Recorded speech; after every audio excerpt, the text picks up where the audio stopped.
All right, next, Greg's up. He says, "What's up, Greg?" He says, "I plan to use a brand new video for YouTube ads. Will it be a negative for the video and my new YouTube channel when the video has a lot of 5-second views as people click out of the ad?" I think Justin Sardi mentioned in his video ads training that he puts his advertising videos on a separate channel to avoid the short views being associated with his main channel. This is my first time using a video for YouTube ads. Do you have any tips? Okay, so first of all, I don't know. I've never heard of that being an issue or causing an issue. In fact, one of my primary methods for ranking YouTube videos in Google search is by setting up YouTube ads or Google ads for YouTube. It's a great way for ranking local videos because you can literally buy engagement signals from Google. Google says you're not allowed to buy views, but you can buy views from Google, right? And that's on the ads platform. And so one of the ways, and I've talked about this many, many times on Hump Day Hangouts, guys, it's been a trick up my sleeve for a long time for ranking local videos or videos with local keywords, right? For local keywords. And the reason why is because you can go in and set up an in-stream ad, right? Which is those are the ads that play before as a pre-roll ad, right? They play before the video that the viewer intended to watch. Your ad can play in front of that, right? You guys are all familiar with that. Well, what you can do with a local video is, and I do this all the time, guys, is I create set my geographic targeting, right? Very specifically, it could be a radius from a specific point, or I could set zip codes or city names or county names or state or whatever I want. But typically what I do is, whatever the service area is for the business, if it's a service area business, I will set that geographic targeting, right? So it might be, a 30-mile radius, or it might be 2 counties or something like that.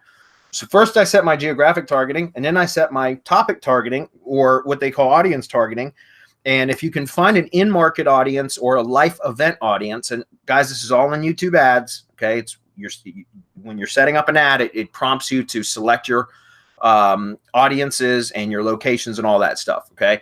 But from audience targeting, if you can find an in-market audience category that fits your niche or the product or service that you're trying to promote, then use that, or a life event audience. That also works really well. You can do topic targeting if you can't find a good life event or in-market audience. You can do topic targeting, although it doesn't typically work as well. And you can also do keyword targeting. Keyword targeting is very different in YouTube than like doing search ads or whatever. But the whole reason why I'm telling you all this is because I've been using local or ranking local videos using YouTube ads for a long time, because I'm buying clicks from geo-targeted clicks. Excuse me. I'm buying geo-targeted clicks.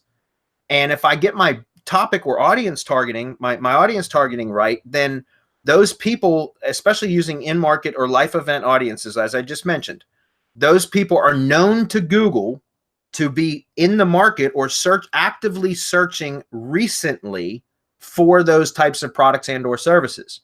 And so a click from the location that you specify, which would be a local IP click or view, I should say, plus from somebody that is known to Google to be in market for that particular product or service, then that is a heavily weighted view. In other words, that view is going to count a hell of a lot more than a view from somebody 4 states away that has been just perusing funny cat videos all day. Does that make sense? So my point is, like, those types of views are very, very weighted. And whether somebody clicks to skip the ad or not, it doesn't matter. It still registers as a view. And so all of the videos that I rank for local clients, as well as for, video production companies and such, I have YouTube ads running for every single one of them, guys, every single one of them.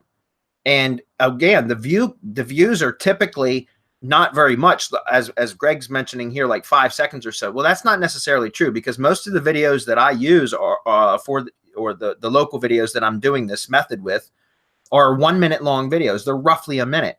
And what it shows is the engagement rate is typically, if you can find a good in-market or life event audience, I'm seeing an average of 40% view rate. In other words, people will watch up to 40, roughly 25, 30 seconds of the ad of the video before they click off. And so that just goes to show you, if you can set your geographic targeting and your audience targeting correctly, then that's really all you need. And here's the thing, guys, like if you're setting targeting for topic targeting, for example, then that would be like, let's just say it's for roofing services. Okay. Which, by the way, that's an in-market audience. So it's a great audience for that. If you're doing any type of roofing contractor, lead gen for roofing contractors or anything like that, this is a great strategy, guys. But if you can set your geographic targeting and then set like the in-market audience to roofing, somebody, only people that have been recently researching roofing services and looking for roofing contractors, okay? Then what happens is, it doesn't matter what video that searcher is on YouTube looking for. They could be just on there searching for stupid cat videos, right? But because Google, first of all, they're geographically located in the area that we set.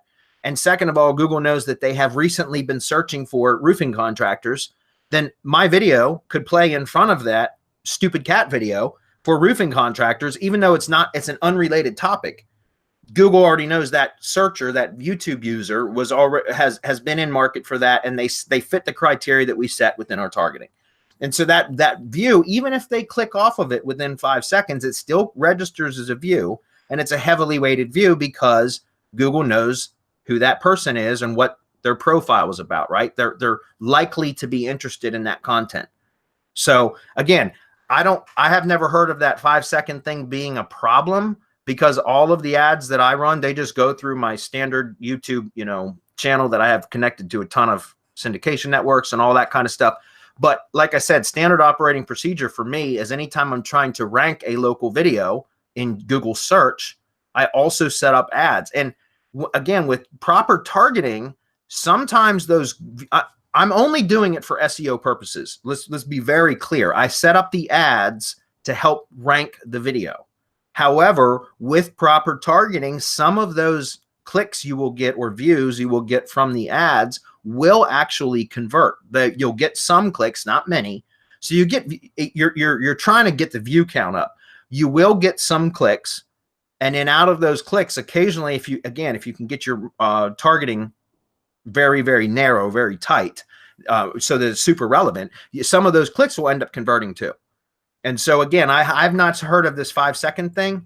I've not experienced that. I use the same method that I just mentioned. For a standard operating procedure, guys. Every single time I go to rank a video for a local client now, or for lead gen or anything, I push it through my channel with all of my syndication networks attached, and then I set up a YouTube ad. And that's how most of my videos stay ranked, is because I set up $1 a day targeting, or a budget, $1 a day budget.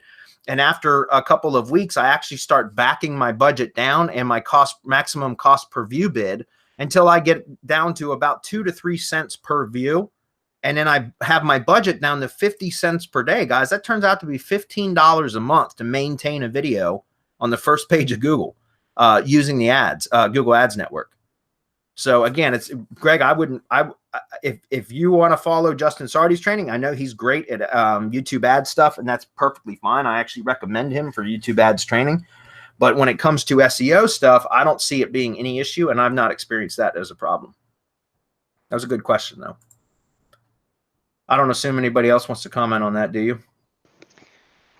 Go it. Okay.